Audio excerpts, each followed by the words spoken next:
বাংলাদেশ বেতার সিলেট। এক্ষুনি শুনবেন আমাদের স্থানীয় সংবাদ।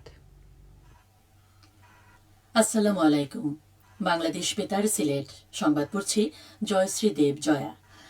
আজ পবিত্র আখিরে চাহার সোমবার, হিজরি 23 সনের সফর মাসের শেষ বুধবার মহানবী হজরত মুহাম্মদ সাল্লাল্লাহু আলাইহি ওয়াসাল্লাম দীর্ঘ রোগে ভোগার পর সুস্থ বোধ করেন।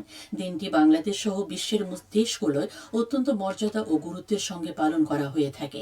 ওই দিন মহানবী হজরত মুহাম্মদ সাল্লাল্লাহু আলাইহি ওয়াসাল্লাম শেষবারের মতো গোসল করে নামাজে ইমামতি করেন।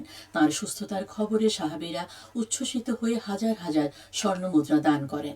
তবে পরদিন তিনি আবারও অসুস্থ হয়ে পড়েন এবং এর 15 দিন পর 12 রবিউল আউয়ালে ইন্তেকাল করেন। ফার্সি শব্দগুচ্ছ আখিরে চাহার সোমবা অর্থ শেষ বুধবার। সাহাবীদের অনুসরণে এই দিন দান খয়রাত করেন মুসলমানরা। আখিরে চাহার সোমবা উপলক্ষে আজ দেশের সব শিক্ষা প্রতিষ্ঠান বন্ধ আছে। ভিন্ন প্রেক্ষাপট অভিন্ন পদক্ষেপে প্রতিপাদ্যকে সামনে রেখে সারা দেশের মতো সিলেটেও আজ পালিত হচ্ছে আন্তর্জাতিক যুব দিবস। জাতিসংঘের সাধারণ পরিষদ 1999 সালে এই দিবসটি ঘোষণা করে। এর প্রেক্ষিতে 2000 সালের এই দিনে প্রথমবারের মতো বিশ্বে যুব দিবস পালন করা হয়।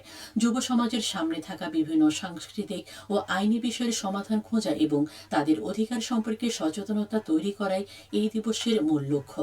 এই উপলক্ষে সরকারি ও বেসরকারি বিভিন্ন সংগঠন বিস্তারিত কর্মসূচির আয়োজন করেছে। বিএনপির জাতীয় নির্বাহী কমিটির সহ সাংগঠনিক সম্পাদক মিফতা সিদ্দিকীকে সিলেট ওয়াসার চেয়ারম্যান পদে নিয়োগ দেওয়া হয়েছে। বিএনপির মিডিয়া সেল থেকে আজ জানানো হয়েছে, গত রোববার স্থানীয় সরকার, পল্লী উন্নয়ন ও সমবায় মন্ত্রণালয়ের স্থানীয় সরকার বিভাগের পানি সরবরাহ 2 শাখার এক প্রজ্ঞাপনে 3 বছরের জন্য তাকে এই নিয়োগ দেওয়া হয়। নগরীতে সুপেয় পানির সংকট, পয়ঃনিষ্কাশন ব্যবস্থার দুর্বলতা, সেবার মানহীনতা ও নানা ভোগান্তি সমস্যা সমাধান করে সেবার মানোন্নয়ন এবং কার্যকর পানি ব্যবস্থাপনা নিশ্চিত করার লক্ষ্যে এই পদে নতুন চেয়ারম্যান নিয়োগ দিয়েছে সরকার। সিলেট নগরীর কালীঘাট শাহচর সড়কের ঢালাইয়ের কাজ উদ্বোধন করা হয়েছে গতকাল বিকেলে। সিলেট সিটি কর্পোরেশনের প্রশাসক আব্দুল কাইম চৌধুরী এই কাজের উদ্বোধন করেন। এ সময় প্রশাসক বলেন, নগরীর গুরুত্বপূর্ণ সড়কগুলো উন্নত ও চলাচলের উপযোগী করতে সিটি কর্পোরেশন কাজ করে যাচ্ছে। পর্যায়ক্রমে প্রয়োজনীয় সড়কগুলো সংস্কার ও উন্নয়ন করা হবে। উদ্বোধনকালে কাজের দায়িত্বপ্রাপ্ত প্রকৌশলী, ঠিকাদার সহ কালীঘাট এলাকার ব্যবসায়ীরা উপস্থিত ছিলেন। সিলেটে গত 24 ঘন্টায় হাম উপসর্গ নিয়ে আরও 2 শিশুর মৃত্যু হয়েছে। এই নিয়ে সিলেট বিভাগে মৃতের সংখ্যা বেড়ে দাঁড়িয়েছে 130 জনে।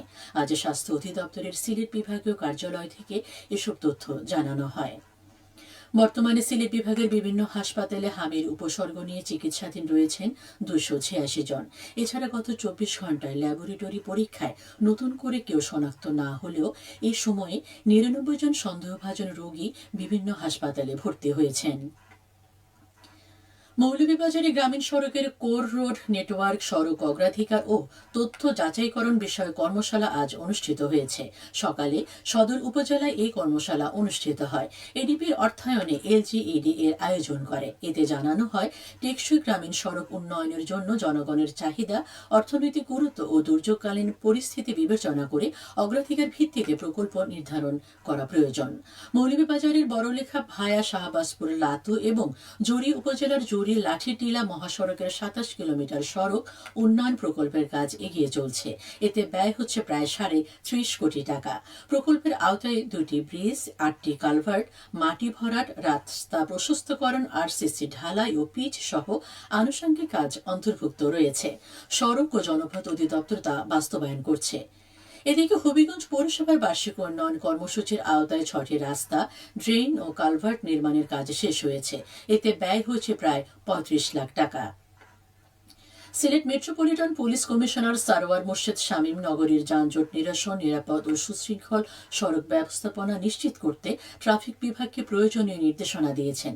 তিনি গতকাল এসএমপির উপপুলিশ কমিশনার ট্রাফিক কার্যালয় পরিদর্শনকালে এই নির্দেশনা দেন। পরিদর্শনকালে তিনি বিভিন্ন অবকাঠামো, লজিস্টিক্স, দাপ্তরিক কার্যক্রম ও সংরক্ষিত নথিপত্র পর্যবেক্ষণ করেন। এ সময় তিনি মহানগরীর যানজট নিরসন, সড়কের শৃঙ্খলা বজায় রাখা এবং ট্রাফিক বিভাগের কার্যক্রমে আরও গতিশীলতা ও স্বচ্ছতা আনয়নের উপর গুরুত্বারোপ করেন। সবশেষে আবহাওয়া।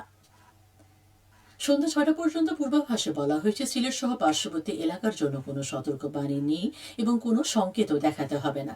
আজ সিলেটে সূর্যোদয় হয়েছে ৫টা ২৫ এবং সূর্য অস্ত যাবে ৬টা ২৯। সংবাদ শেষ হলো। আমাদের পরবর্তী স্থানীয় সংবাদ প্রচারিত হবে সন্ধ্যে ৭টায়।